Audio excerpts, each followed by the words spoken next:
नमस्कार, voice for nation news में आपका स्वागत है। मैं हूं एम अब्बास और रुख करते हैं इस वक्त की बड़ी खबर की ओर।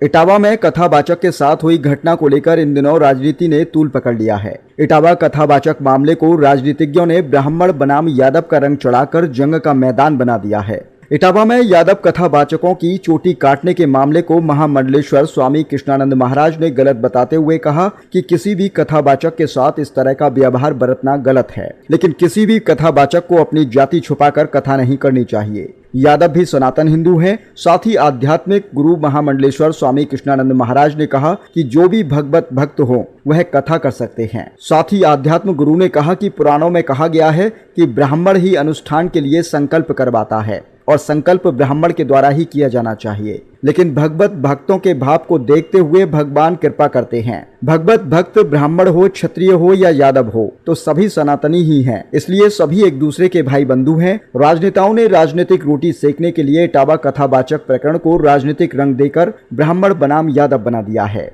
हम सभी सनातनियों को इस बात को समझना चाहिए कि यह वक्त आपसी लड़ाई का नहीं है। हम सभी सनातनियों को मिलकर विधर्मियों ताकतों को रोकना होगा जो हमारे सनातनियों को एकजुट नहीं होने दे रही हैं। आध्यात्मिक गुरु स्वामी कृष्णानंद महाराज ने इटावा कथावाचक प्रकरण को लेकर क्या कहा, आइए देखते हैं।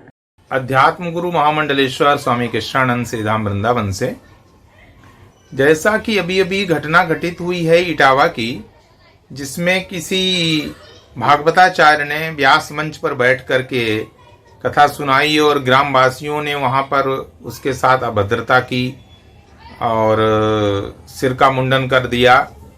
देखिए, ऐसा भी कुकृत्य ठीक नहीं है, लेकिन हमसे लोग ये पूछ रहे हैं कि भाई क्या कथा करना चाहिए कि नहीं करना चाहिए। तो देखिए, क्या करना चाहिए और क्या नहीं करना चाहिए इसका प्रमाण कहाँ मिलेगा, इसका निर्णय कौन करेगा। स्वयं भगवान श्री कृष्ण ने श्रीमद् भगवद गीता में अर्जुन से कहा है कि तस्मात् शास्त्रम प्रमाणम ते कार्या कार्य व्यवस्थितौ। शास्त्र प्रमाण होता है कि क्या करना चाहिए और क्या नहीं करना चाहिए। अब शास्त्र क्या कहता है कि व्यास मंच पर बैठ करके किसको कथा सुनानी चाहिए, प्रश्न अब ये उठता है। अभी मैं बात विधि निषेध की कर रहा हूं कि क्या करना चाहिए और क्या नहीं करना चाहिए। तो श्रीमद् भागवत महापुराण के ही महात्म्य में बताया गया है कि विरक्तो वैष्णवो विप्रो वेद शास्त्र विशुद्धिकृत दृष्टांत कुशलो धीरो वक्ता कार्योति निष्प्रिया।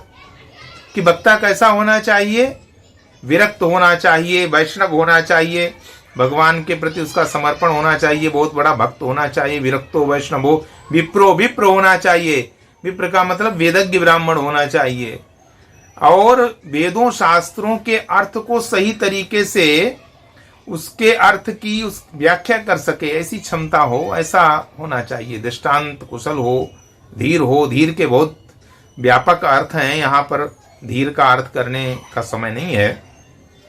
तो ये वक्ता के लक्षण हैं।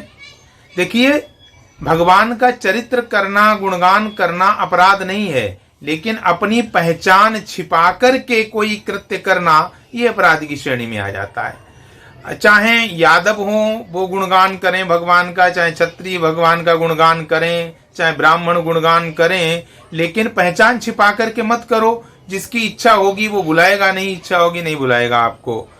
तो दूसरी बात, आज मैं ब्राह्मणों से भी कहना चाहता हूं और यादवों से भी पूछना चाहता हूं कि क्या यादव जो है वो सनातनी हिंदू नहीं है क्या? जैसे ब्राह्मण सनातनी हिंदू हैं वैसे ही यादव भी सनातनी हिंदू हैं।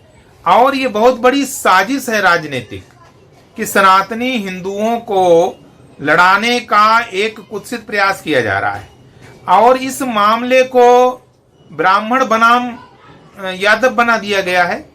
जैसे हमारा यादव सनातनी हिंदू है वैसे ही हमारा ब्राह्मण भी सनातनी हिंदू है। और आज के समय की मांग है कि जैसे वहां शिया मुसलमान हैं, सुन्नी मुसलमान हैं, पसमानदा मुसलमान हैं, ऐसे ही आज के समय में हम सब ब्राह्मण हिंदू हैं, क्षत्रिय हिंदू हैं, वैश्य हिंदू हैं, यादव हिंदू हैं, सभी लोग हम लोग हिंदू हैं। और इसी तरह से वह हमें अपनी पहचान बतानी चाहिए।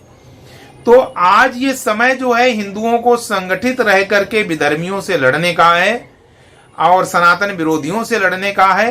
और आपस में सनातनी हिंदू, ब्राह्मण और यादव सब सनातनी हिंदू हैं तो भाई भाई हुए, और आपस में लड़ना ठीक नहीं है। और जब हम प्रमाण की बात करते हैं तो शास्त्र प्रमाण है, शास्त्र बताता है कि अनुष्ठानिक रूप से व्यास मंच पर किसे बैठना चाहिए और भगवान का गुणगान करने के लिए, भगवान का चरित्र कहने के लिए, उनकी लीलाएं, उनका गुणगान करने के लिए इस कलयुग में कोई भी कर सकता है भगवान का गुणगान। लेकिन जो व्यास मंच की गरिमाएं होती हैं, जो शास्त्रों की अगर कोई बात करता है तो उसको शास्त्र के अनुसार करना चाहिए। दूसरी बात, सबसे बड़ा अपराध है कि हमें अपनी पहचान छुपा करके कोई कृत्य नहीं करना चाहिए। यदि हम कोई कर्म अपनी पहचान छुपा करके करते हैं तो वो अपराध की श्रेणी में आ जाता है। दूसरी बात, यदि किसी ने ऐसा किया तो दंड देने का अधिकार कानून को है, कानून के हवाले करना चाहिए, संतों के, जगत गुरुओं के हवाले करना चाहिए, और स्वयं ऐसा निर्णय लेकर के ऐसा कुकृत्य नहीं करना चाहिए। आज सभी सनातनी हिंदुओं को संगठित होने का समय है, और संगठित होकर के, यूनाइटेड होकर के, संघे शक्ति कलौ युगे, आज वो समय है। और ये साजिश है बहुत बड़ी राजनीतिक, हिंदुओं, ब्राह्मणों और यादवों को लड़ाने की। इसलिए ब्राह्मण और यादव सब भाई भाई हैं, लड़ने की आवश्यकता नहीं है।